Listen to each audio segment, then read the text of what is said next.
Hi everyone, welcome to this week's episode of No Such Thing as a Fish. We are slap bang in the middle of our tour right now, and that means that you yourself can come and see us live. Yes, you can. We love doing the tours. We're having a great time this time around. We record a new podcast every time we do a show, and we have lots of little nerdy, extra, never-before-seen bits in between. And we are going to be in Cardiff, in London town, and in Manchester very soon. So we are in Cardiff on the 16th of October, London on the 23rd and the 24th, and Manchester on the 27th. That is correct. And one of the places we will be very soon is Gothenburg. We will be in Gothenburg on the 27th of September. That's a week on Friday, and we will be doing a live episode of the podcast there. So do come along, search for the Gothenburg Book Festival, and you'll see all the details about that. And of course, you can get tickets to that and all the others by going to nosuchthingasafish.com/live. Okay, Anna, I think it's time to sound check. We better get on with it. Let's get on with the show. On with the podcast.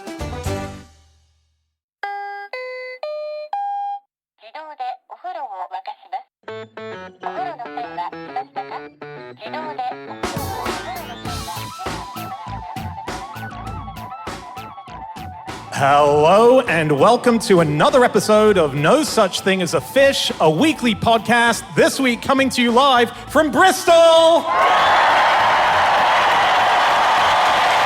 My name is Dan Schreiber. I am sitting here with Anna Toshinsky, Andrew Hunter-Murray, and James Harkin. And once again, we have gathered around the microphones with our 4 favorite facts from the last 7 days. And in no particular order, here we go. Starting with fact number 1, and that is Andy. My fact is that the unauthorized release of beavers into British waterways is known as beaver bombing. That's exciting. Yeah, this has been covered recently. They're all over the place now, and they've been making their way back. So the River Otter is now full of beavers, and Confusingly. very confusing. Which pisses off the otters in the River Otter, I suspect. Are there otters in the River Otter? There are otters in the River Otter. And I did read that someone was saying the Camel River is another good place to introduce them, which I imagine will piss off the camels in the Camel River.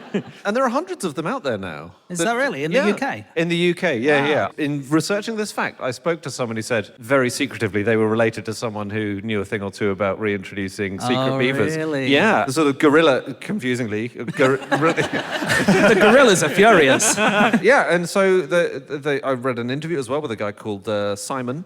Basically, it takes a lot of time and paperwork to release a beaver outside an enclosure. You need to do an impact assessment. Sometimes, on the Isle of Wight, you have to do 100,000 words of impact assessment.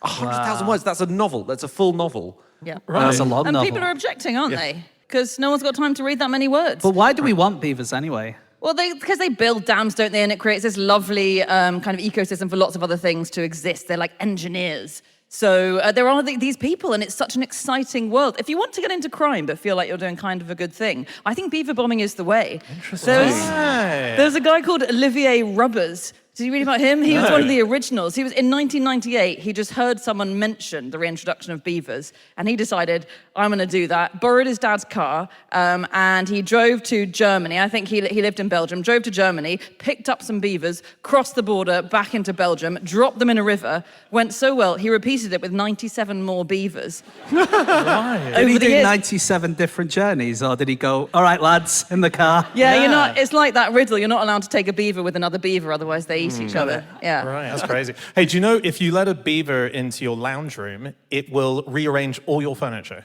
Isn't that amazing? Oh, that's nice. That's lovely, along feng shui principles. No, this is a thing that was noticed by someone who wrote a lot about beavers back in the day. She was sort of a conservationist who wanted to raise the idea that they're intelligent animals, that they're interesting to look at. She was called Dorothy Richards, and she was looking after beavers, and they came into her house, and as soon as they walked in, they were like, no, let's put the chair over there, let's get that over there. And apparently, according to her, they are the only animals apart from humans that radically transform their environment. So it's all about safety. They want the room perfect. So if you put a beaver in your room, it will be different. And it will flood the room. Yes. Crucially. What they do is they build their dams where they hear the water the most, right? because they want to find the narrow part of the river where the water's really flowing. So they listen out for loud water. When they find the loud water, that's where they build their dams. But if you get a tape recorder and put it in the middle of the room and put a beaver in there, they'll go around finding any bits and pieces in the room and then just put it all on top of the tape recorder. Yeah. It's very cool. Yeah. So they make dams, and this can help to clean the water, can't it, in rivers. The ones in the River Otter, they store 24 million litres of water, which is the equivalent of 10 Olympic-sized swimming pools. And they reckon it could help our bills, our water bills, because they clean it. It means the water companies don't have to.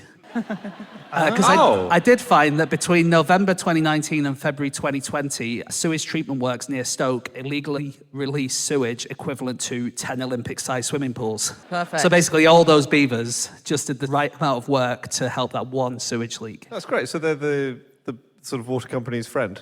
Yeah. That's nice. I don't like them as much now. Do you know what a beaver deceiver is? Is that like catfishing? Is it like a...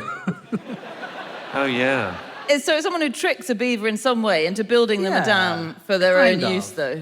Basically, you've got an area where you want to have beavers, but you don't want the area to be flooded.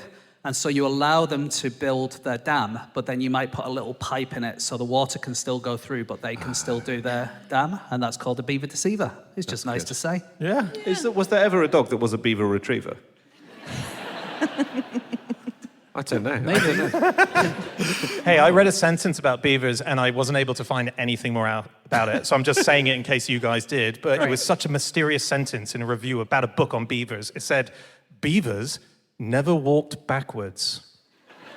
Okay. Did you read the next sentence in the review? They eat their food twice. They do that. They cannot doggy paddle. They have ever-growing orange teeth with which to gnaw woody plants. Is this book review 10 weird facts about beavers? No, it's an amazing book about the point being made that beavers actually, they don't only make dams, but they made America effectively. America's fortunes were effectively down to beavers. Yeah. And it was fur trading. Beavers were virtually extinct over here, right? Because they'd been hunted down, we'd used all the fur. And then we found out that in North America, there were all these beavers there. So all the ships went over and started hunting them down. And then you ended up with billionaires off beaver fur. Yeah. And it made America. I read that it literally created Canada, the beaver trade, basically, because you had all the people on the East Coast, and they needed to find more and more beavers, and so they had to go inland, and they set up all these kind of trading posts between all of the First Nations people, and all those trading posts that came because of beaver pelts was what became Canada in the end. Yeah. It's very hard to underestimate how totally essential they were. When New York was sold to the Dutch by the Native Americans, I read that actually it was mostly beaver pelts that were sold, and New York was like a little bonus. They were like, we'll sell you 2,000 beaver pelts, and also we've got Manhattan as well. Do you want this on top? They were like, yeah, okay, toss it in. But yeah, crucial. And historically, it seems so unfair for such a crucial animal that the main thing they're famous for is taking off their testicles. If you Google beavers and their name... What? If you Google beavers with your safe search off, you do get a lot of testicles, I'll give you that. You wouldn't think testicles were the first thing. How did they take them off? Well, I mean, they didn't take them off at all, but since ancient Greek, since Aesop's fables, there was this idea that beaver testicles were very sought after, which they were for their medicinal qualities, which didn't exist. And beavers figured out that if they tore off the testicles, threw them at the hunter wouldn't chase after the beavers anymore. Clever. The reason this came about is because they hide their testicles behind this fleshy flap, the male beavers. Lovely. So that, yes, I think fleshy flap is the term. And so that people were like, where are their testicles? They must have torn them off because of this reason. But it's where their name comes from. So castorium is the stuff they secrete. Their name is castor in their Latin name. And that's from castrated, same origin. Because the idea was they ripped off their testicles. When I was a kid in Bolton, we used to shout beaver in the street if we ever saw anyone with a beard. You did beavering. This is so exciting. Literally, we would walk down the road and there was someone with a beard, and the first person to spot them would shout, "Beaver!" Right. I read that this was a game popular in the 1910s and 1920s. I believe that is the case in the rest of the country. Bolton, where beavering survived. What would the beaver do? What would they say? Well, they would be confused Sorry, They would be like, that game hasn't been popular since the 1920s. And did you, were there variations for you? I can't remember. I was really young when it happened. 'Cause It wasn't literally in the 1920s, but yeah, I was really young when it. Because we did it. supposedly there were things like if someone had a beard and a moustache, that was a royal beaver, or there was a king beaver, which is a red whiskered policeman riding a green bicycle. And I just wondered if you knew the... No, I didn't remember those. But my theory is that the use of beaver for women's genitals is from that game. I'm pretty sure it is. Because the first citation of that is from 1927. And the citation in the Oxford English Dictionary says, she took off her clothes from her head to her toes, and the voice at the keyhole yelled, Beaver! Right. So it genuinely seems like that might be it. Yeah. Wow. Well, I'll tell you what, Canada in 1920, that was the year that what is now their second oldest magazine ever was founded. It was called The Beaver. And it lasted all the way until 2010, until it needed to change its name, which they've just changed to Canada's History. And it was largely because none of their emails were getting through to anyone because they were being filtered out by porn filters. So all of their emails, all their newsletters, nothing reaching it. People were confused anyway about it. Same as Beaver College in Pennsylvania. Really? They changed their name because, again, no one could get to their website. Plus, the applicants they got were questionable, to say the least. So there was an attempt before now to reintroduce beavers to the UK, because I think there was some hundreds of thousands in the Middle Ages. Europe had about between 60 and 400 million beavers, so I think that's a sign that no one really knows how many there were.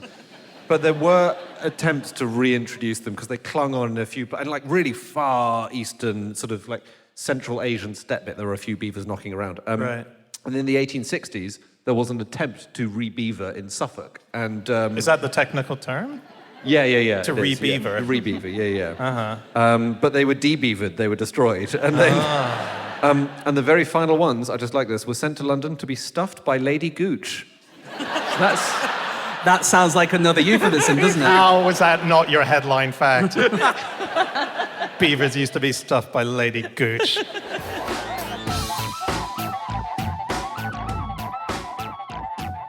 Stop the podcast. Stop the podcast. Hi, everyone. We'd like to let you know that this week we're sponsored by LinkedIn Marketing Solutions. Yes. Are you a business-to-business marketer? Do you work in one business and you want to sell things to another business? You know how difficult that can be. The advertising space is just full of noise from left, right, and center. If you get on LinkedIn, you can target your adverts to where they are most going to be useful. Absolutely. If you are one of those people that runs one of those businesses, then do go to LinkedIn because you'll have direct access to and be able to build relationships with decision makers. That's 1 billion members, 180 million senior level executives, and 10 million C-level executives. Yes, get in touch with these high-powered people and you can drive results with targeting and measurement tools that are built specifically for B2B. 79% of B2B content marketers say LinkedIn gives them the best results. And if you go to linkedin.com/no-such-thing, you will get $100 of credit on your next campaign. That's right. So start converting your B2B audience into high quality leads today, and they'll even give you $100 credit on your next campaign. So go to linkedin.com/no-such-thing to claim that credit. That's linkedin.com/no-such-thing, all one word. Terms and conditions apply. LinkedIn, the place to be. On with the show. On with the podcast.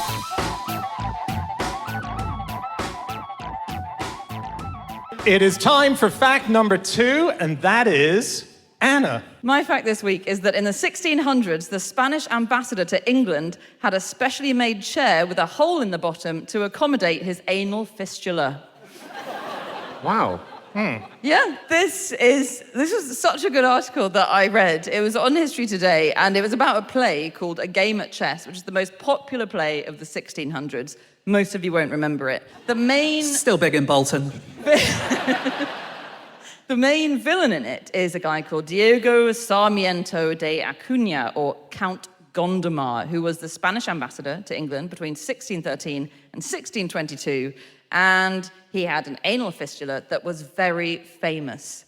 And I just think if you've got an anal fistula, you don't want it to be famous. It impacted his movement. It's hard to say how famous it was, isn't it? Right. Like literally everyone in knew the about country it. knew about it. They had posters on their bedroom wall. It was... But how many people can even name the Spanish ambassador now? It's a job that has undergone a huge decline in prestige in the last 400 years. Right. Yeah, it's since we weren't at war with Spain anymore. Exactly. Yeah. Exactly. But I just think that's really tragic. I looked up the That current... we're not at war with Spain anymore. And I'm willing to say, Wow. come and have a go. Raul? No, I just think it is as in, I looked up the Spanish ambassador to the UK earlier. I've forgotten his name. Right. Yeah. It's Okay. definitely Spanish. But I just mean, Yeah. I think it's a shame for him. And when you say an anal fistula, I actually would like a quick sense check on what that is, because I like the way you said in your fact his chair had a hole in the bottom. Because as far as I can tell, that is what one of those is, right? It is but it's a sort of extra hole in the bottom. Yeah, it's one too many. Right. Yeah. Right. A It's a sort of- fistula is a hole, basically, between two tubes. Yeah. Yeah. It's a gap where there shouldn't be a gap. Yeah. Yeah. So the hole in the bottom of the chair was not because he had something hanging out that had to drop through it, which is kind of what you assume, I think, when you hear me say that. It's because it would be so sensitive and painful. And he also had to be carried through the streets of London on a sedan chair because everyone hated him so much that they would attack him if he was if he walked. Really? Plus, it was quite hard to walk. Well, with like the kick him in fistula. the bum kind of thing, as a... I think that would probably be one of the tactics, yeah. Yeah. Surely something to make you less likable is having yourself carried through the streets of London in a sedan chair. Yeah. Surely just wear a hat and go out and just... When you say it doesn't secrete... No. Well, it does. I mean, it does, and it is an unpleasant condition. But where... not feces. It No, no, doesn't. no. It Yes. doesn't act as a second Yes, bum hole. It acts as a second yeah, bum of hole. course, because Oh. basically it's caused by some sort of infection. Sorry for the gory details, but it's important to know if you have one. An infection somewhere in the anal tract, and there's a bunch of pus builds up, and then when it goes away, it leaves a little tunnel that goes from the anal tract out of the sort of buttock near the bum hole, and so it will leak things from your bowels. Most of and my other stuff things. is about Spanish foreign policy. Right. But do you guys remember when my wife Fenella thought that my oldest son Wilf had a second bum hole? No. It was in the first few weeks after he had been born. It was our first child, and you have to change the nappy every few hours, right? So you're getting up at like 2 a.m., 4 a.m. I got up at like 2 or 4, and I was going to change the nappy, and Fenella said to me, "Don't forget to wipe his second bum." And I said, "Excuse me?" And she said, "His second bum hole, don't forget to, because it could get infected if you don't wipe it properly." And I said, "What do you mean?" And basically, newborn babies, they have a little dent that's right at the top, but she thought that that was an actual other bum hole. This is how tired and sleep deprived she was. It's What like- did she think was I going to don't know, happen to Andy. this in the fullness of time? Does she think there are people walking among us who have this? I said to her, I was like, "How did you think that was possible?" And she was like, "I don't know how boys work. I don't know what you have." It's fair. Yeah. Yeah. So the Spanish in the 1600s, they had been at war with Britain, or with England, I should say. And this guy, Gondomar, who was the ambassador, he'd come to the English court and he'd become really best friends with King James. They were super close. And because they were so close, he started making James do lots of policies that were very pro-Spanish. And it eventually came to the extent where he forced James to execute Walter Raleigh, because Sir Walter Raleigh had been a pirate and attacking some Spanish ships. And he said, "Well, we're going to go to war unless you execute him." James I said, "Okay, fine, you're my best mate, I will do it." And then obviously everyone hated him from that moment. Just incredible. Yeah. That a Spanish ambassador has the power to ask the king. Like, imagine if Well, he didn't- we but don't imagine know if- that he did. Imagine if King Charles executed Alan Titchmarsh on the orders of whoever the Spanish ambassador is now. I was just trying to think of a beloved national figure, like a national figurehead. Yeah. Alan Titchmarsh isn't attacking Spanish possessions. At most, he's buying up some Spanish plants. Okay, it's a bad example. Did you guys read the account of the execution of Walter Raleigh? No. As sort of alluded to, he was incredibly popular. He was like the fanciful, Clive Owen or whatever of his day. And PR-wise, he nailed the execution. So it was pretty dodgy grounds on which he was sentenced to death for treason. The morning of his execution, he had this huge breakfast. He was puffing on his pipe. He had a glass of wine. He made a joke about it. He went up to the scaffold and he said, "Sorry, do you mind if I just say a few words at the scaffold?" He made a 25-minute speech full of sort of charm and laughs and warmth. At one point, he sensed that the nobles on the balcony couldn't hear him properly, and so he invited them all onto the scaffold with him and started the speech again. so that they could hear it properly. And he shook all of their hands, saying, hello, how are you? How's your wife? All of that. At one point, the sheriff said, do you want to come and warm yourself by the fire while you give this speech? And he said, no, I'm getting a bit sick, so I want to get this over with before I get ill again. And then he apologized to his executioner for going on so long, and then popped his head under the axe and went. Really? Which is, if you're going to go in style. It does feel like it was leading up to something incredibly clever. That's the shame of it. You know, one person who I was really hoping there was a Wikipedia article which was notable people with anal fistulas, and it wasn't there. It's the kind of thing Wiki sometimes has. But one person, if that page did exist, that would belong on there, is Charles Dickens.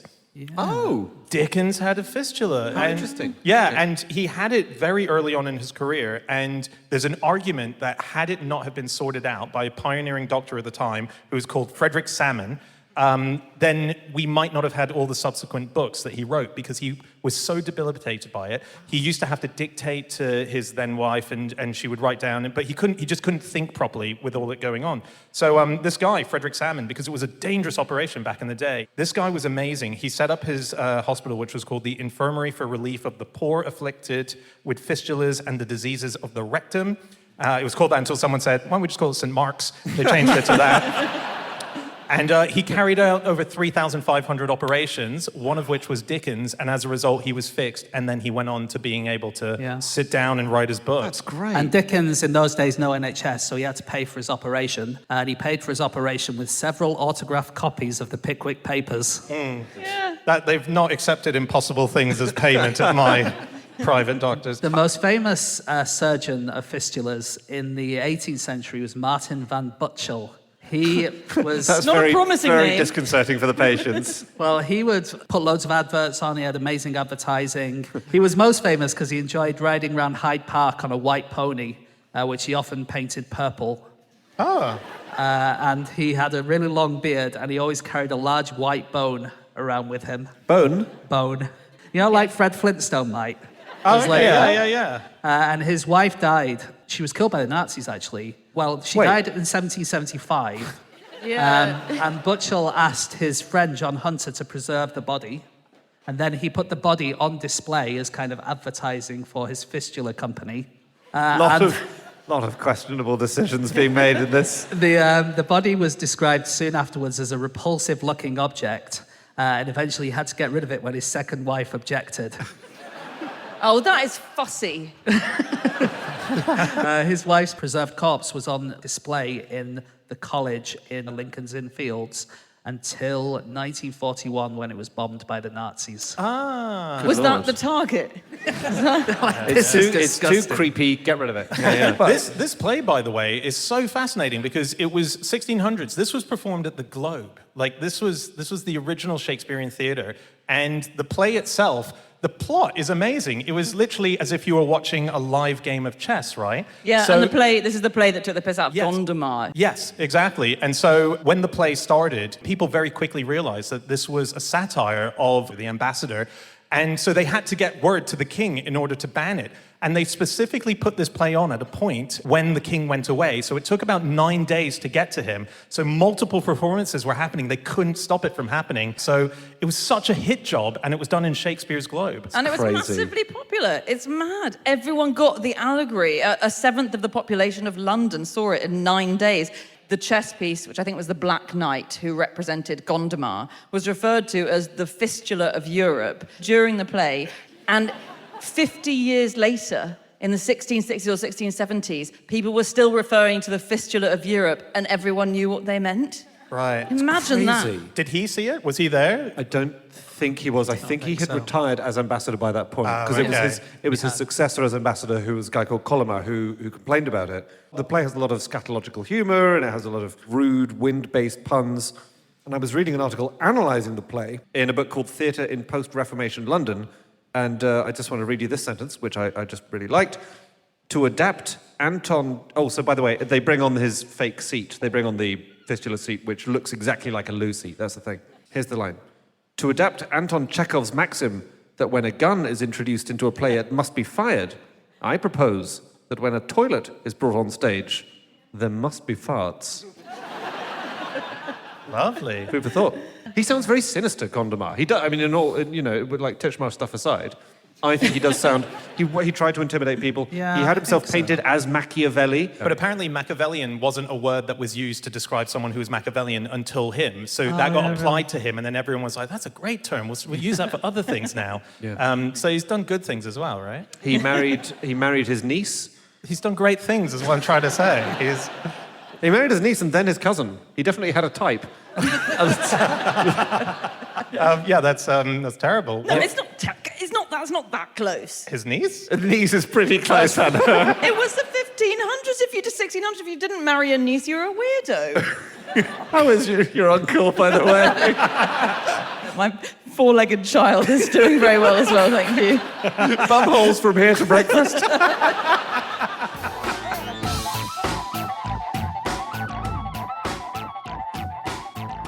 It is time for fact number 3, and that is James. Okay, my fact this week is that in 1930s Canada, the Mounties dealt with illegal nudists by covering them in itching powder. That is a very... How did they get close enough to apply? As in, the Mounties are on horseback, I think of them as. That's the Mountie part of them. They're Yes. mounted, aren't they? Did they Yeah. just scatter it Yeah, on the nudists? I think they threw it. This was the Dukhobas, who were a group of 7,500 Russians who arrived in Canada because they'd been persecuted in Russia. And there was a small group of them who insisted on going naked all the time, kind of for their religion. They kind of thought it was getting closer to Adam and Eve and all that kind of stuff. And going naked was also a way to protest. So they didn't really want their children to go to the state schools, but they were forced to do so, and so they went naked. Obviously, the obvious protest against not wanting your children to go to the state school. They wanted to keep in their communal living. They didn't want to be forced into state housing, so they went naked. And even if their own leaders did things that they didn't really like, they went naked. And really? the Canadian government decided this is not a good idea.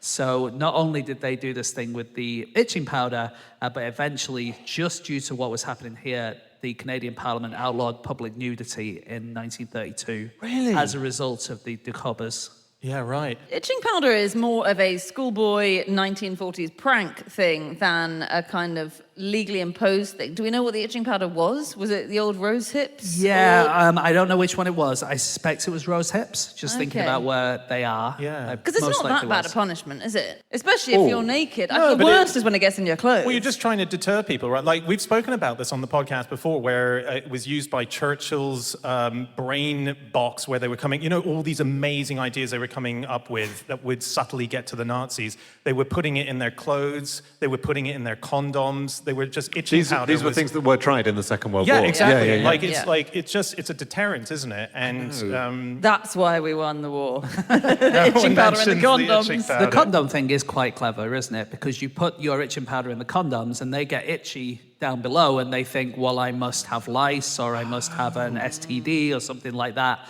And quite often, if a lot of people in a platoon got an STD, then they were all kind of taken away from the front. Really? So I did read, I was on the website powderbulksolids.com, which is a great guide to historical powders. And they mentioned especially the itching powder was smuggled into Germany, and particularly into the uniforms of the German army. So particularly the Navy as well. So there was at least one U-boat had to turn around and come home because everyone on board was just itching so much. No. And again, they just assumed it was fleas.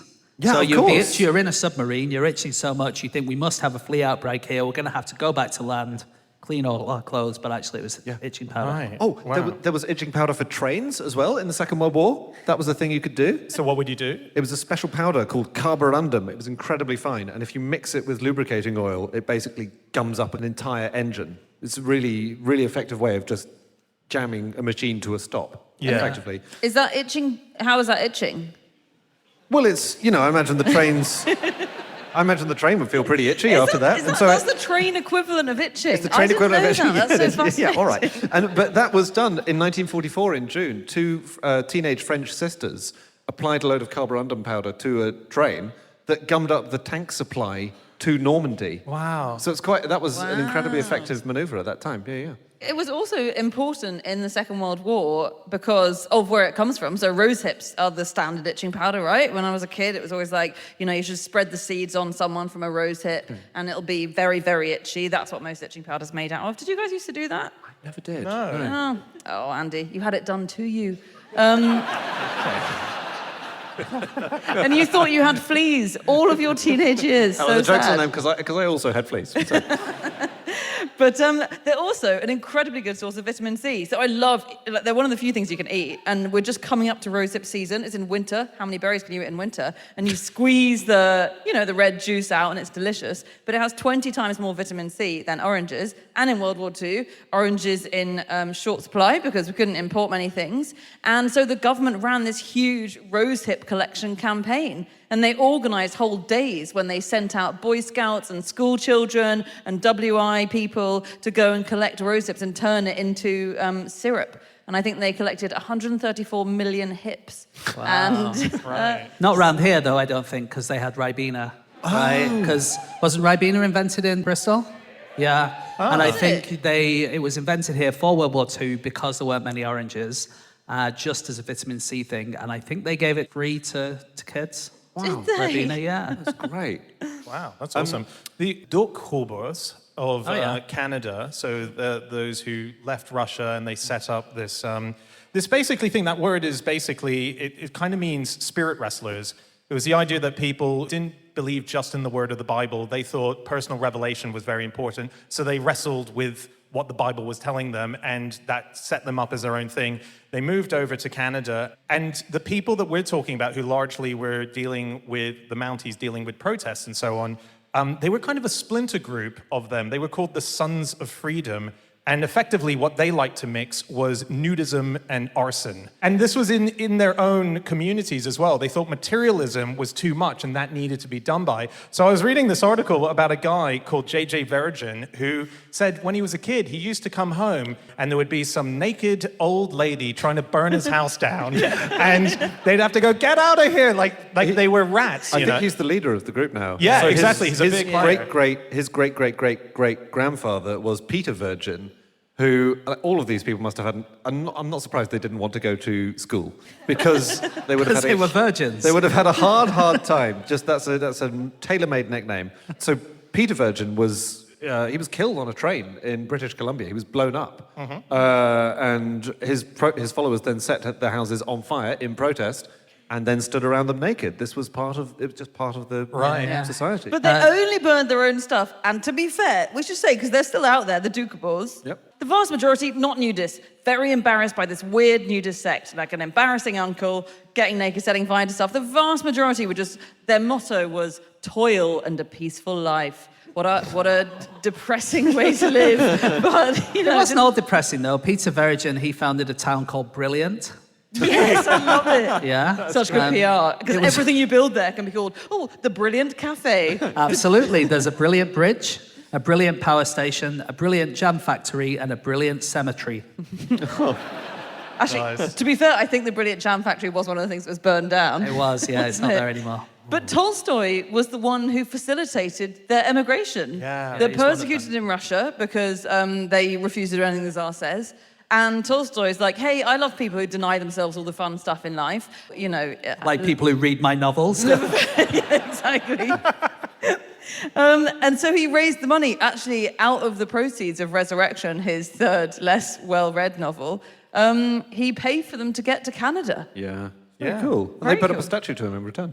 Yes. Yeah. Nude protest has been a thing for centuries, as the Dukhorbos kind of show. But there are recent examples too. So in 2020, French dentists launched a nude protest to protest the lack of PPE in their sector. No. They did. They took That's disgusting. They took a series of reasonably erotic shots of themselves. Open wide.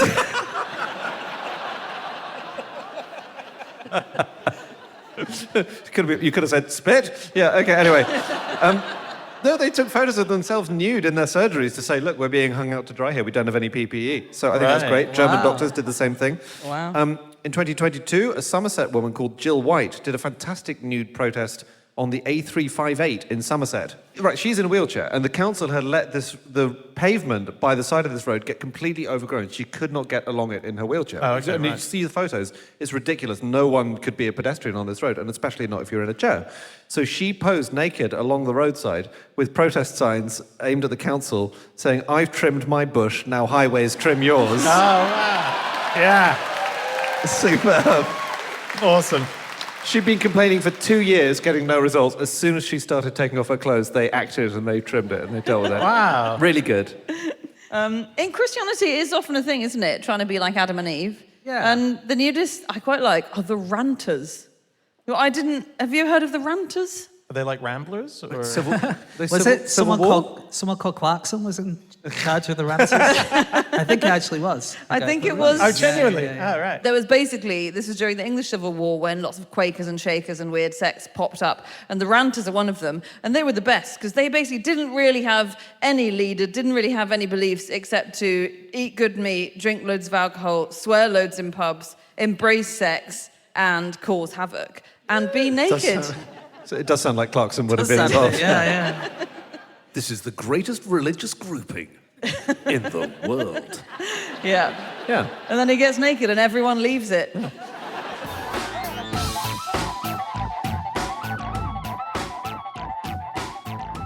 It is time for fact number 4, and that is my fact. My fact is that the world of statistical analysis was changed forever because of a woman called Dr. Muriel Bristol, who is most famous for being able to tell whether a cup of tea was poured milk first or tea first. A controversial topic in the room, apparently. Yeah. Do you all think you could tell? I think I could tell personally. Do you? Genuinely? I'm confident I could tell. Wow, okay. I'm certain. I am as well, actually. And which do you prefer? Oh, well, I mean, tea in first. Yeah. Because... Let's hear it for milking first. Okay, can I just... Okay. Can I call nonsense on that milk in first crowd, right? Right. 96% of tea is made by people putting a bag in a mug, single serving of tea, Yeah. and pouring hot water on the bag. Yeah. There's nobody alive in the world who puts a milk in a mug, then puts the bag in the milk. I think, though, because this was in the 1920s, I think more people were doing it in those days. It was the with time teapots. It was big teapots. It was Yeah. the golden age of the teapot. But how anyway. did statistics change then? Oh, okay. Well, this is amazing. So Muriel Bristol was a phycologist, not a psychologist. There's a very distinct difference. You don't want to be telling your woes to a moss expert, an algae expert. Don't you? So one day she was in a common room where a lot of scientists were at Romerstead, and there was a guy there called Ronald Fisher. He offers her a cup of tea, and he's making her the tea, and she declines it because she prefers it when the milk was poured into the cup before the tea. So she's one of the people who are in the minority here. And he was like, well, don't be ridiculous, you can't taste that. And she said, well, absolutely, I can taste that. And so the story goes is that 8 cups of tea were made, 4 with milk poured in first, and then 4 with the milk in afterwards.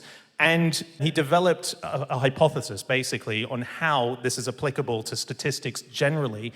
And it has become quite a bedrock of statistics as a result. So we should say Fisher was not that I don't think he gave a shit about milk in first and tea in first, if we're being honest. No, of course. He didn't mind whether she knew, but it was about developing the kind of moment at which you agree that if someone's claimed they can do something, that has been kind of proven. So he decided that after she said correctly 8 times whether the milk was in first or the tea was in first, there's a 1 in 70 chance that she'd get that correct.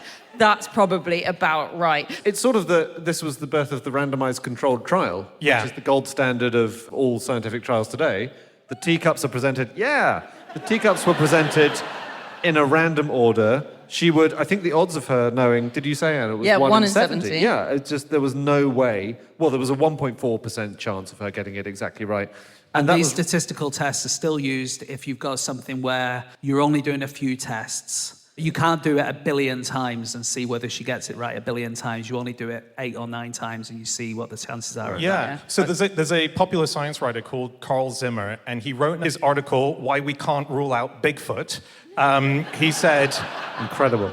He said that this method has become an important tool for scientific discovery. You find the test in every branch of science, from psychology to virology to cosmology, and scientists have followed it using his threshold method. So it's hugely important. And it's Although his threshold was incorrect to what statisticians do today, I think, which is largely, he didn't need to make 8 cups of tea. I think he could have only made 6. Because I think mostly, if you show that something only has a 5% chance of happening in statistics, then you've decided that's fine, that's legit, that this therefore is a real thing. Yeah. So 2 useless cups of tea there, wasted, I think. Okay. But I think what's quite nice about this is that if you've studied statistics ever, lady tasting tea is like the bedrock, it's the most famous thing. But who knows that it's this random algae expert. And most sweetly, the reason it happened was, I think, because of a bit of flirting. Because basically, she was with this, very big deal mathematician, Ronald Fisher, and she claimed this about the milk and tea. But the person who said, I bet you don't know whether milk's gone in first or tea's gone in first, was another guy in the room, a biochemist called William Roach. And he was like, go on, let's test her. Let's see if she does know. And William Roach went on to marry her. And if that's not some kind of like sad little across the lab flirting, go on, let's test her. It's I don't very know what it sweet. is. It's Do you want to hear a sweet. bit more of lab flirting from history? Yeah. Yeah, always. So is anyone here familiar with the Bristol stool chart? Oh, yeah. Yeah, it's a big deal over here. You're all checking your poos every day and checking whether they're sausage-shaped but lumpy or soft blobs with a clear-cut edge. James, I think you promised flirting, and I'm not currently Well, seeing this was any. invented by a guy called Dr. Ken Heaton. And when he was at university, he was asked by one of his lecturers to examine the ankle of a fellow student who was called Susan O'Connor. And the ankle examination went so well that they got married. Wow. That is very good. Did he fall in love with the ankles, do we know? Yeah, and worked his way up, Yeah. maybe. She was very cool, Muriel Bristol. She worked at this place Dan described, Rothamsted Experimental Station. Yeah. And one of the things they had soil that was collected in 1846, right? And at the time, she was studying the same soil, the same sample in 1919. And she found that if you feed it a little solution of minerals, then life appears. I tried to find out interesting people who spanned the dates 1846 to 1919. Very few really interesting people. Okay. Right. Who have you got? Well, 1919, J.D. Salinger was born, Catcher in the Rye. He's pretty cool. I like him. He was drinking his own urine by the end, which was really interesting. Wow, that's incredibly depressing. Do you want to hear the 1846? Sure. I'd really tried to find people who died in 1846 who were of interest to us. Have you heard of John Ainsworth Horrocks? Yeah, he was killed by his own camel or something, right? Bingo. Yeah. Well remembered. Yeah. Was he? He was one of the early Europeans to go very deep into Australia, and he was shot by his own camel. Yeah. Okay. And how is he associated with this? He died in 1846, which is the year that the soil sample was collected that Muriel Bristol then studied in 1919. And did she collect it from Australia? No. It's furious, isn't it? Thanks. I was looking at other cool statistical stuff that's named after randomers who don't know anything about statistics, which she didn't. She knew about algae. And do you guys know about the Will Rogers paradox? The comedian in America. Of course you know who Will Rogers is, the vaudeville 1930s comedian. Does anyone else know who Will Rogers is? It's brilliant, Dan. You are so good and so niche. Can you imagine the only person in the room who knew him is sat right next to you? So he had a joke which had them rolling in the R's in the 30s at a time when, during the Great Depression, and a lot of people from Oklahoma had left and moved to California because they were very poor. They wanted to make a life elsewhere, and they were called Okies. And he had a joke which went, hey, when the Okies left Oklahoma and moved to California, they raised the average intelligence level in both states.